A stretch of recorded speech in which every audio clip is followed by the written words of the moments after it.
Tonight, a Pritchard police officer is sitting in the Orange County, Florida jail, accused of kidnapping a man last month in Gulfport, Mississippi. The strange string of events started when investigators say a dog was accidentally shot at a house party. Deputies say someone at the party then called Officer David Cunningham, and he arrived later in his Pritchard police car. Investigators say that's when Cunningham handcuffed a 21-year-old man who allegedly shot the dog and put the man in the back seat of his patrol vehicle and left. Deputies spotted the car and pulled it over, then released the man. Detectives eventually signed a warrant for Cunningham's arrest, and he was taken into custody yesterday in Orlando. Pritchard Police Chief Walter Knight didn't want to talk on camera today, but he did send us a statement on Officer Cunningham's arrest, saying they do take these matters seriously and are committed to ensuring full accountability and transparency. Investigators say this Gulfport woman, Kristen Allen, was with Cunningham when they pulled over the patrol car. She was arrested Monday, charged with hindering prosecution. Before joining the Pritchard police force, Cunningham was a Mobile police officer who resigned in February under administrative investigation. Right now, it's unclear when he was hired by Pritchard Police. And to make things even more bizarre, it appears Cunningham was arrested at the most magical place on earth. Court documents show he was taken into custody at Disney World Resort. Breaking news, an assistant district attorney is in his county's jail tonight, accused of serious crime. The Tennessee Bureau of Investigation just released new information about the arrest tonight. News 2's Alicia Wimberly is at the WKRN.com alert desk with what we know. Alicia. Well, Bob and Haley, the TBI says Assistant District Attorney Quinn Rodriguez is facing domestic assault charges. Rodriguez works for the 16th Judicial District, covering Rutherford and Cannon counties. The TBI says Rodriguez assaulted a woman. On one occasion, he reportedly brandished a gun, threatened to kill the victim, then hit her with the gun. TBI agents arrested and charged him today. Rodriguez was booked into the Rutherford County Jail on a $10,000 bond. Bob, Haley. Good morning. Welcome to the Bad Apple Report. It's 7:30 a.m. bright and early right here at home on the range. Thank you so much for being here today, folks. You know I appreciate it. We're going to start our day out talking about the bad apple of the week. That's right, that Rippion guy. I don't know if you guys caught Chili DeCastro's podcast yesterday at Delete Laws, but he really worked this dude over. But this is breaking news now. Daniel Rippion, he's been placed on administrative leave following the arrest of the CVS worker. Okay, but that is news, and that's how we're starting the day out. Edgewater Police Officer Daniel Rippion, who arrested a CVS worker waiting on a ride home after getting off work, has been placed on administrative leave, and he's under investigation, the department said in a Facebook post. The agency said Wednesday, June 4th, that's aware of the attention the arrest of Paul Wirt has generated. Oh, that's great. They're aware of the attention. Okay, the department put out the announcement shortly after the state attorney's office said it was dropping the charge of resisting an officer without violence against Wirt. Oh, that's nice of them. Quote, following the arrest of Wirt, a formal internal affairs investigation was initiated. Officer Rippion has been placed on administrative leave pending the outcome of the investigation. And Wirt, age 22, was an employee at the CVS there on Ridgewood Avenue in Edgewater. He was arrested May 10th at 10:05 p.m. while sitting outside the closed business waiting for a Lyft transport to take him to his Daytona Beach home. Rippion, who was on patrol, wrote in an arrest report that he saw Wirt trying to hide behind a pillar, a statement contradicted by body camera video showing Wirt sitting on a bench. Rippion, you're a lying liar. Typical bad apple. That's right. You're the reason we have to do the Bad Apple Report, you jerk. All right. The department says it's dedicated to keeping the public informed of the case. They're committed to providing blah, blah, blah, and all that good stuff. City of DeLand spokesperson Chris Graham said Wednesday Rippion had no disciplinary issues while at the DeLand Police Department. Rippion was sworn into Edgewater Police Department in August of 2022. Well, Rippion is a total jerk of a bad apple, and he made it on the Bad Apple Report. Let's move on with the show. Police executed what they call a controlled takedown. Hey, I ain't gotta do the lady like that. The lady he's talking about, Vereen Ross, the mother of Quamaine Williams, who police were arresting for threatening a man with 2 metal pipes, leading to a simple assault charge, and his mother with obstruction. The report saying they were both resisting arrest. Mayor Van Johnson says it wasn't the only video he was sent with concerns, but also a video of Savannah police officers sleeping in their patrol car. Mayor Johnson has requested a written status report from Police Chief Lenny Gunther on both incidents. I recognize that video clips don't tell the whole story. Our use of body-worn cameras and GPS and written reports will allow us to add essential context. Are you pleased with the communication that you've gotten from the Savannah Police Department on these requests that you've given them? I have not gotten the responses as quickly as I would like. Period. Adding that once we know what occurred and see that body cam video, the incident can either be amplified or tamped down. Savannah police did respond in a statement Tuesday saying it's all still under review, and once facts are determined, appropriate action will be taken. Sheriff Alfred Montgomery was in the hot seat at City Hall today. Aldermen pressed him to explain his threats to stop transporting sick inmates to and from court hearings or medical facilities. Our political editor, Mark Maxwell, had more questions for him on his way out. Mark? Yeah, Kelly and Mike, a visibly uncomfortable Sheriff Alfred Montgomery struggled to answer basic questions about his spending of public funds. He raised his voice at times, interrupted aldermen at others, and stormed out at the end without answering dozens of questions from reporters. This much we did learn, though. His recent threats to stop transporting sick prisoners backfired. We have decided to continue transporting and watching detainees needing medical care on a temporary basis. So you haven't retracted the letter? No, it is retracted. You've retracted it today? Yeah, it's retracted today. It's effective immediately. Those are the 4 core duties. Agreed? No, we just can't. We just don't have the manpower to do it. You guys are asking me to, at one point, stick to your core duties. And I'm trying my best to stick to my core duties at the same time while asking me, but we need you to do this. It doesn't make sense to me, and it's confusing me as the sheriff. There's a track record here. In less than a year that you've been in office, of repeated instances where this office has gone outside the scope of its duties. After leaving the budget hearing, Sheriff Montgomery pointed to cots deputies distributed to people during the tornado. So this is the story here.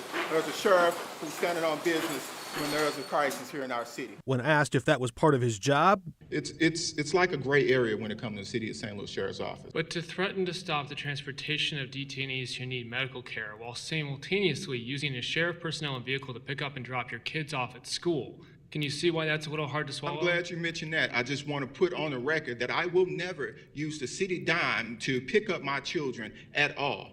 During the hearing, several on-duty deputies waited outside as part of his apparent security detail. How are you able to have 3 extra deputies out in the hall saying you don't have enough staff? Jaw-dropping to me, especially in light of some of the expenditures, which I don't agree with. Golf carts, additional lobbyists, the mass firing of staff members, which ended up costing hundreds of thousands of dollars. Montgomery now faces public calls for his removal. We think, given what he's done, a judge is probably pretty likely to bounce him right out. And at the Budget Committee, a vocal vote of no confidence. What you're saying is we need this money, trust us, and the problem is that it is very hard to trust you. I'm new to this. I was elected 6 months ago. We all make mistakes, and we can learn from mistakes as we go. Bottom line, Montgomery blew a big hole in his budget. He's asking the Board of Aldermen to bail him out. Mayor Spencer said she's aware of the public calls to expel him in a court process, but so far she's not signed off on that yet. Okay, folks, this seems to be a cautionary tale about a Canadian cop who's extremely uncouth. He's also uncool. Assault trial begins for Edmonton police officer caught on video hitting man with a baton. It's an interesting story. A man punched and hit by an Edmonton police officer says he was trying to report a broken window and was shocked when a constable tackled the suspect and turned on him with a baton. Constable Alexander Dudock, or Doduck, Dick Lip, began a jury trial Monday on charges of assault with a weapon and assault causing bodily harm, stemming from a November 26, 2019 arrest in which he repeatedly struck a construction worker, Justin LaFrance. Not cool. Testifying remotely From a separate room in the courthouse, LaFrance, age 44 now, told jurors he waved down a police car after hearing a window break on his downtown Edmonton work site. LaFrance said he tried to stop the man he believed to be the suspect when Doduck tackled the alleged vandal to the snowy sidewalk. Okay, quote, at that point I said, excuse me, that's really excessive for a broken window. Calm down, LaFrance said he told the officer. Whoa! Doduck then rose and turned toward LaFrance like a typical Bad Apple would. Okay, it looked like a swing was coming at me, LaFrance said. Then I don't remember. LaFrance was working as a construction contractor restoring a downtown Army-Navy store, the building across the street from the Provincial Prosecution Service between the courthouse and Edmonton Police Services. LaFrance said he was performing his routine morning checks when he heard what sounded like glass breaking. He exited the building and asked the passerby to point out who damaged the window. The passerby pointed toward the man at the kitty corner there near the Royal Albert Museum. Okay, LaFrance said he flagged down a police car, which flashed its lights, then crossed the street to stop the man.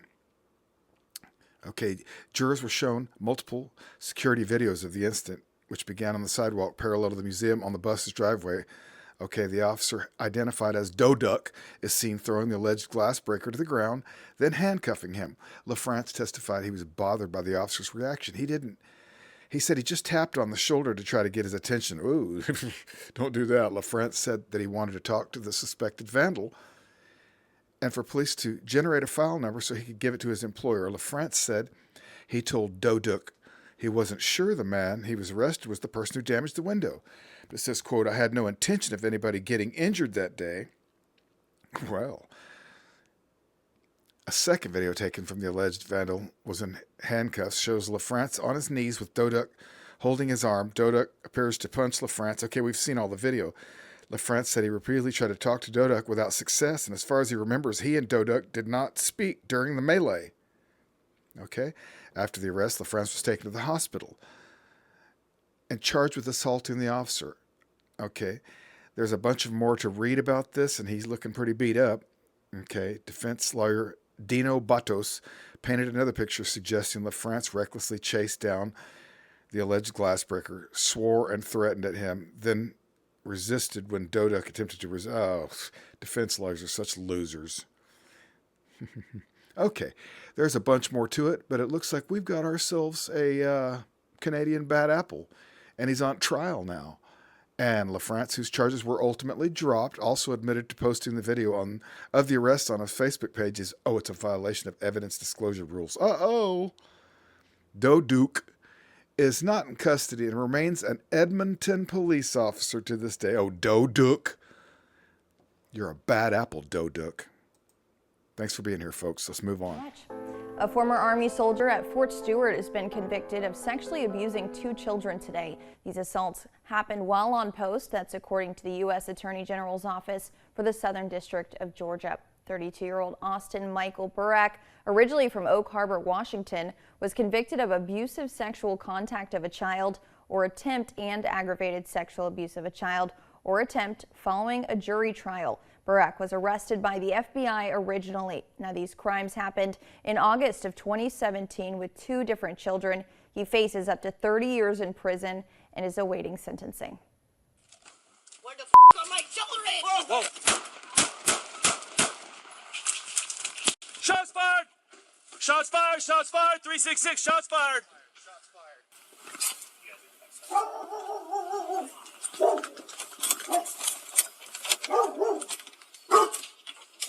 Hello? Where the are my children? Whoa, hey.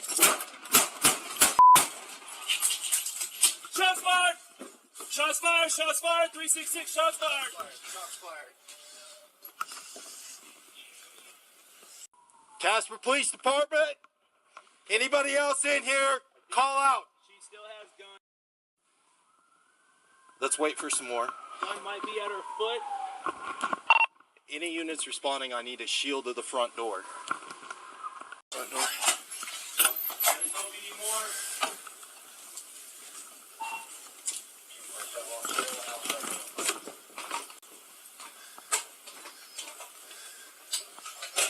We're right here. Clear. Yeah. Zach, you got shears? Oh, I do.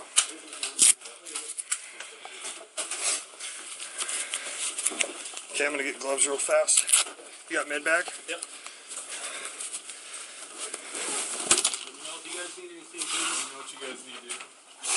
I don't think we have a pulse. Let's get her. So we want to grab my ED for something from the car. Unless med stage. I'll get an ED.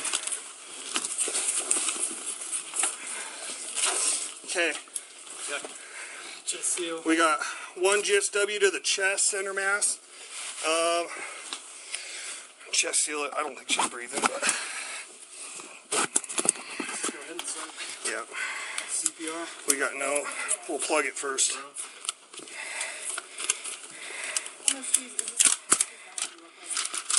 Who is this? Okay, I'm gonna roll her real quick. Check her an exit. Yep. Got an exit? Okay, another one. She got a pulse? I don't know. I didn't feel one on a carotid. Feel femoral? I don't have nothing. How long ago was she shot? What, 5 minutes? Yeah. Right there? Zach, after we roll her back, do you want to start some questions? Yep, I'll start. It's every day, folks. Thank you for being here to watch the Bad Apple Report with me. I really appreciate you. I hope you have a great day, and we'll see you right back here tomorrow morning at 7:30 a.m. bright and early. Take it easy.